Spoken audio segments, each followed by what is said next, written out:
మంత్రి అడ్లూరి లక్ష్మణ్ కావాలనే తనపై రెచ్చగొట్టే వ్యాఖ్యలు చేస్తున్నారన్నారు మంత్రి వివేక్ వెంకటస్వామి. కష్టపడి పనిచేస్తోన్నా తనపై కుట్రలు చేస్తున్నారన్నారు. లక్ష్మణ్ వెనుక ఎవరో ఉండి ఇదంతా చేయిస్తున్నారని అన్నారు. కాకా జయంతి వేడుకలకు సంబంధించి కూడా తనపై తప్పుడు ప్రచారం చేస్తున్నారని చెప్పారు. కేవలం తనపై బురద జల్లే ప్రయత్నంలో భాగంగానే ఇవన్నీ చేస్తున్నారన్నారు. లేనిపోని విషయాల్లో మాలమాదిగ విభేదాలు సృష్టించాలని చూస్తున్నారన్నారు. ఇవన్నీ దళిత సమాజానికి మంచివి కావన్నారు. దళితుల ఐక్యతను దెబ్బకొట్టే కుట్రల పట్ల జాగ్రత్తగా ఉండాలని, దళితులు కలిసికట్టుగా ఉండాలని సూచించారు మంత్రి.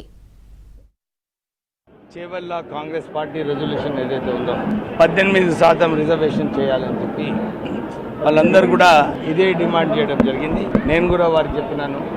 నేను ముఖ్యమంత్రి గారు రేవంత్ రెడ్డి గారితో, ఏఐసిసి హైకమాండ్తో కూడా మీరు ఈ కర్ణాటకలో ఎట్లయితే 18% రిజర్వేషన్ పెంచారు, తెలంగాణలో కూడా పెంచాలని చెప్పి నేను వారిని కోరడం జరిగింది. మాలాలందరూ కూడా అయితే కోరుతున్నారు. రిజర్వేషన్స్ పెరిగితే అందరికీ అవకాశాలు ఉంటాయి.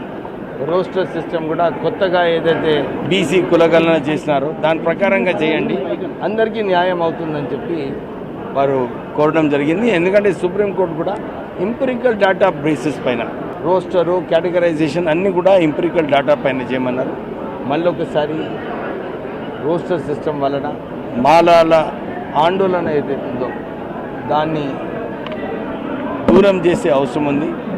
రాష్ట్ర ప్రభుత్వాన్ని మేము పర్సంటేజ్ రిజర్వేషన్స్ 15 నుంచి 18 చేయాలని చెప్పి కోరుతున్నాం. నేను కూడా చాలాసార్లు ఇదే చెప్పినాను. లక్ష్మణ్ కుమార్ గారు ఏదైతే నా పైన విమర్శలు చేశారు, వారు విమర్శలు కాదు, ఎవరో వెనుక ఉన్నారు. ఎందుకంటే తప్పుడు ప్రచారాలు ఏదైతే చేశారు, నేను స్టేజ్ మీద కూర్చున్నాను, వెళ్ళిపోయినాడు అని చెప్పినారు, అది తప్పు. తర్వాత కాకా వెంకటస్వామి గారి ఇన్విటేషన్లో వారి పేరు లేదన్నారు, అది నా బాధ్యత కాదు. అది ముఖ్యమంత్రి గారు, కల్చరల్ మినిస్టర్, వారు ఏది ఇవ్వాలి.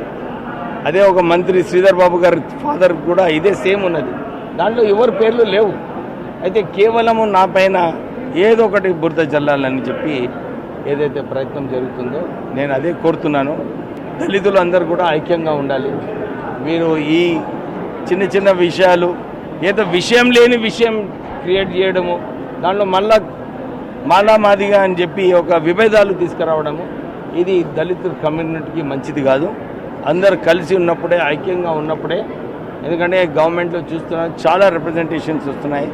దళితులకు సర్వీస్లో ఉన్నప్పుడు చాలా వివక్ష ఉంది. ట్రాన్స్ఫర్స్లో అయినా కానీ, ప్రమోషన్లో అయినా కానీ, సస్పెన్షన్లో అయినా కానీ కేవలం దళితులు అని చెప్పి సస్పెండ్ చేస్తున్నారు.